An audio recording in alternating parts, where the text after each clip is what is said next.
आदमी पार्टी ने छठ पूजा पर कहा कि देखिए वासुदेव घाट के पर जो है कि यमुना जी की दूसरी तस्वीर उन्होंने यमुना जी की गंदी तस्वीर दिखाई और एक तस्वीर उसमें ये दिखाया कि यमुना जी के जो है कि नकली यमुना, हाँ नकली यमुना बनाई गई है। ये जो सरकारें रही ना विपक्ष की 15 साल कांग्रेस की, फिर 11 साल आम आदमी पार्टी की, लगभग 26-27 साल इन्होंने यमुना जी को दूषित किया है, गंदा किया है। खाली उनके बातें सुनते रहे कि अब हम डुबकी लगवाएंगे, अब हम डुबकी लगवाएंगे यमुना जी में, अब डुबकी लगाएंगे। और ऐसा हुआ कि एक ऐसा समय आया कि अब उनको ही जनता ने डुबकी लगवा दी। सर दिल्ली देश की राजधानी है और इस राजधानी में आज ट्रैफिक जाम की समस्या काफी बढ़ चुकी है और कहीं ना कहीं जो अनऑथराइज कॉलोनियां हैं। जब कांग्रेस की 15 साल की सरकार थी तो दिल्ली में 1700 अवैध कॉलोनियों को उन्होंने निर्माण किया। फिर से बोल रहा हूं 1700। अब जहां लोग रहने लगे, छोटी छोटी गलियां बना दी, जहां लोग रहने लगे, या तो उनको पहले तो वहां से हटाया जाए, फिर उसका इंफ्रास्ट्रक्चर तैयार किया जाए। तो सरकार इस पे काम कर रही है। प्रशांत किशोर जो है जन स्वराज पार्टी के अध्यक्ष, वो साफ और सीधे तौर पर कहते हैं कि साहब बिहार के अंदर उद्योग नहीं लगा, गुजरात में उद्योग लगता है। इतने सालों के बाद अभी एक मखाना मोड़ बनाएंगे। क्यों बनाएंगे? क्योंकि मखाना बिहार का सबसे कभी किसी को समझ में नहीं आया कि मखाना मोड़ बनना चाहिए। खाली फैक्ट्री लगा के कुछ काम नहीं होगा। फैक्ट्री भी लगनी चाहिए, वहाँ के लोकल प्रोडक्ट भी बनने चाहिए। राहुल गांधी ने ये भी बोला कि प्रधानमंत्री नरेंद्र मोदी जी जो है ट्रंप से डरते हैं। बहुत ज्यादा सीरियस लेना नहीं चाहिए राहुल गांधी जी के बयान को। यदि ट्रंप से डरते होते तो जब ट्रंप फोन कर रहे थे तो फोन ही नहीं उठाया कई दिनों। नमस्कार, सोशल संवाद में आप सभी का स्वागत है। हमारे साथ भारतीय जनता पार्टी के प्रदेश प्रवक्ता शुभेंदु अवस्थी जी हैं। आज इनसे हम बातचीत करेंगे देश की राजधानी दिल्ली को लेकर। पहली बार जो है कि 27 सालों बाद भारतीय जनता पार्टी की सरकार आई है। सरकार को जो है कि 6-7-8 महीने पूरे भी हो चुके हैं और सबसे पहले तो हम आपका स्वागत करना चाहते हैं। सर सबसे बड़ा सवाल है कि आपकी 27 साल बाद सरकार वापसी की, 6-8 महीने आपकी सरकार को हो भी चुका है और 2018 के बाद पहली बार जो है कि यमुना में छठ का त्योहार फिर से शुरू किया गया। यमुना की सफाई को लेकर आपके दावे थे, लेकिन आम आदमी पार्टी ने छठ पूजा पर कहा कि देखिए वासुदेव घाट के पर जो है कि यमुना जी की दूसरी तस्वीर उन्होंने यमुना जी की गंदी तस्वीर दिखाई और एक तस्वीर उसमें ये दिखाया कि यमुना जी के जो है कि नकली यमुना, हाँ नकली यमुना बनाई गई है। सौरभ भारद्वाज जो है कि पूरी तरह से उस चीज को वीडियो से दिखा रहे थे और कह रहे थे कि भारतीय जनता पार्टी सिर्फ और सिर्फ नौटंकी करती है, काम नहीं करती। कैसे देख रहे हैं इन सभी मामलों को? देखो सिद्धार्थ जी, ये जो सरकारें रही ना विपक्ष की 15 साल कांग्रेस की, फिर 11 साल आम आदमी पार्टी की, लगभग 26-27 साल इन्होंने यमुना जी को दूषित किया है, गंदा किया है और उसको सफाई करने के नाम पर कोई काम नहीं किया, केवल और केवल नौटंकी करी। 2017 के बाद से तो यमुना नदी के अंदर जो गाद होता है ना, उसको निकाला नहीं गया। आप जो एक्टिविटी हर साल होनी थी वो 7-7, 8-8 साल से उन्होंने नहीं निकाला जी। तो यमुना गंदी होती गई और गंदी होती गई। खाली उनके बातें सुनते रहे कि अब हम डुबकी लगवाएंगे, अब हम डुबकी लगवाएंगे यमुना जी में, अब डुबकी लगाएंगे। और ऐसा हुआ कि एक ऐसा समय आया कि अब उनको ही जनता ने डुबकी लगवा दी। अब केजरीवाल जी क्या डुबकी लगवाएंगे? हमने जब सरकार ने संभाला यमुना जी दिल्ली सरकार को, तो हमने यमुना मैया के लिए काम चालू किया जी। सबसे पहले उसकी जो 20-22 किलोमीटर का जो दिल्ली में उसका स्ट्रेच है उसको साफ सुथरा करने की कोशिश करी, क्योंकि वो जो तट है वो उसको साफ होना चाहिए। वहाँ इतनी गंदगी थी कि इतने जानवर, गंदगी, सब कूड़ा करकट भरा हुआ था। उसको साफ करके एक बढ़िया तरीके से सजाया तो यमुना के तट साफ हो गए पहले तो। उसके बाद वहाँ पे हमने बहुत सारे बेंचेस, कुर्सियाँ, आरती के लिए घाट, वो सब डेवलप कर दिए। दूसरा, उसके अंदर बहुत जगह पे जलकुंभी से वो यमुना घिरी हुई थी, वो सब हटवाई। लगातार 7-8 महीने से, जिस दिन हमारी काउंटिंग हो रही थी, उस दिन से ही हमने वहाँ मशीनें लगवा दी। हम जीत गए थे और अगले दिन से वहाँ मशीनें लगी थी। और क्या साफ हो रहा था? यमुना नदी साफ हो रही थी। क्योंकि हमको मालूम था कि ये काम इतनी जल्दी नहीं होने वाला है, समय लगने वाला है। तो हम सरकार बनाने के लिए जीत रहे थे, सीटों के ऊपर काउंटिंग आ रही थी, और उसी दिन रात को यमुना नदी के ऊपर लोग कंटेनर और जो स्पेशल टाइप ऑफ मशीन्स हैं वो लग गई थी और काम चालू हो गया था। ये है भारतीय जनता पार्टी कि हमने बिना एक दिन खर्च किए हुए, बर्बाद किए हुए, हमने यमुना नदी को साफ करना चालू किया। बहुत सारे नाले यमुना नदी में गिरते हैं और इनकी संख्या छोटे बड़े नालों को मिला के 100 से ज्यादा है। और जो एसटीपी प्लांट्स हैं वो काम नहीं कर रहे हैं। एसटीपी प्लांट्स में इन्होंने कोई काम नहीं किए पिछले सरकारों ने। वो तो सीधा का सीधा जो पानी नाले का आ रहा है वो सीधा यमुना में गिर रहा है और यमुना से वो यमुना दूषित होता है। तो हम लोगों ने एसटीपी प्लांट्स को रिपेयर करना चालू किया, नए एसटीपी प्लांट्स का ऑर्डर किया। पुराने एसटीपी प्लांट्स में किस तरीके से गुणवत्तापूर्ण पानी यमुना में गिरे और उसको यमुना में गिरने से पहले ही साफ करके रख लिया जाए, उसकी गंदगी को निकाल लिया जाए, इस सोच से हमने काम चालू किया। और उसी के कारण आपने देखा इस बार छठ पूजा पे जब यमुना नदी के किनारे लोग गए तो उन्होंने बड़ा अच्छा महसूस किया। जो टीडीएस जितना पहले होता था उसका आधा हो गया, कहीं आपको झाग नहीं दिखाई दिया और बहुत सारी चीजें, पूरा यमुना सजा हुआ था। सर, दिल्ली देश की राजधानी है और इस राजधानी में आज ट्रैफिक जाम की समस्या काफी बढ़ चुकी है और कहीं ना कहीं जो अनऑथराइज कॉलोनियां हैं वहां पर जिस तरह से कंस्ट्रक्शन हो रहा है, कूड़े का जो है कि जो डस्टबिन नहीं है, कहीं कूड़ा घर नहीं है, तो लोग सड़कों पर भी फेंक देते हैं। इसकी वजह से तो गाय भी सड़क पर घूमती है राजधानी में, सड़कों पर जाम है।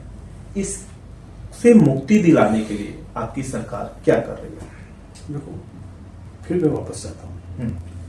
जब कांग्रेस की 15 साल की सरकार थी तो दिल्ली में 1700 अवैध कॉलोनियों को उन्होंने निर्माण किया। फिर से बोल रहा हूँ, 1700 इन्होंने कॉलोनी काटना चालू किया। इनकी सह पे कॉलोनियाँ करती थी और उन कॉलोनियों पे कोई साधन नहीं होते थे, सीवर नहीं बनता था, ये कुछ भी नहीं होता था। धीरे धीरे लोगों से पैसा कमा लिया और उसको छोड़ के चले गए। तो कोई इंफ्रास्ट्रक्चर तो तैयार नहीं हुआ। अब जहां लोग रहने लगे, छोटी छोटी गलियां बना दी, जहां लोग रहने लगे, या तो उनको पहले तो वहां से हटाया जाए, फिर उसका इंफ्रास्ट्रक्चर तैयार किया जाए। तो सरकार इस पे काम कर रही है। बहुत जगह पे उन्होंने सिविल लाइन को डेवलप किया है, वहां की सिविल लाइन को जोड़ी जा रही है बड़ी सिविल लाइन में।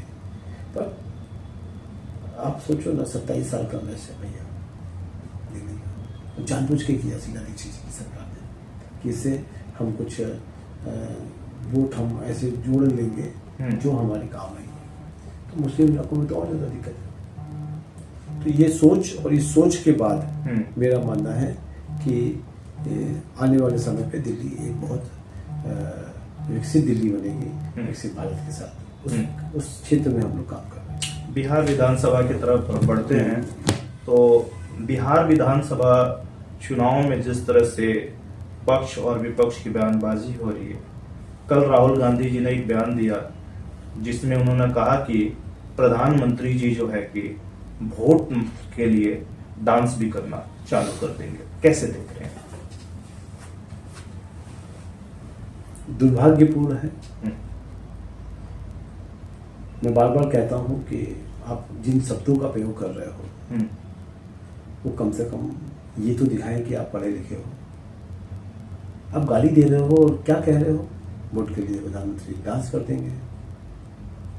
तो कौन लोग डांस करते थे, कौन बार में डांस करते थे, ये उससे उनसे प्रश्न पूछा जाना चाहिए। मैं फिर से कह रहा हूं, राहुल गांधी जी बताएं कि डांस कौन करता था और शराब कौन बेचता था बार में। यदि हम इस तरीके की भाषाओं का प्रयोग करेंगे तो आपको अच्छा लगेगा। प्रशांत किशोर जो है जन स्वराज पार्टी के अध्यक्ष, वो साफ और सीधे तौर पर कहते हैं कि साहब, बिहार के अंदर उद्योग नहीं लगा, गुजरात में उद्योग लगता है, गुजरात में सारा काम होता है। लेकिन प्रधानमंत्री जी जो है बिहार में वोट मांगते हैं, लेकिन बिहारियों को सिर्फ और सिर्फ ट्रेन के नाम पर मजदूर ढोने वाला प्रदेश बना दिया है।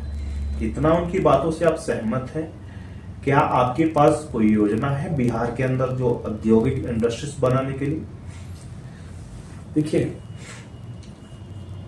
पूरे भारत का विकास होना चाहिए, सभी शहर डेवलप होने चाहिए, सभी शहरों में जो वहाँ की विशेषताएं हैं, जो उनकी डिस्ट्रिक्ट की विशेषता है, उसको लेके उस डिस्ट्रिक्ट को भी डेवलप करना चाहिए।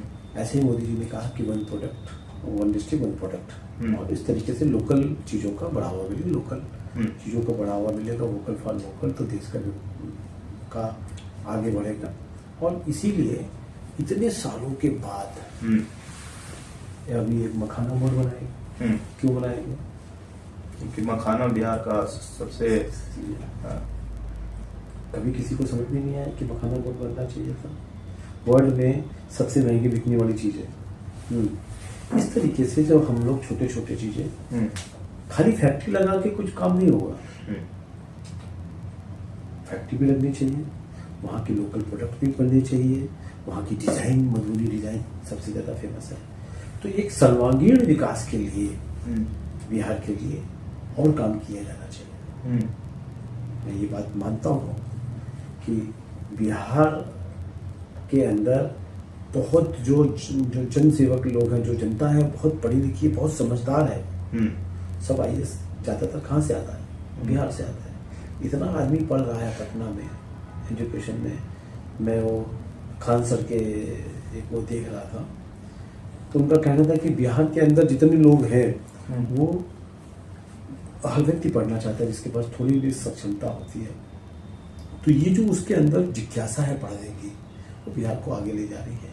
जो भी उसके अंदर रोड इंफ्रास्ट्रक्चर, जो इंडस्ट्रियल प्लॉट्स, फैक्ट्री बिहार की सरकार है बुलाती है और डेवलपमेंट चालू है।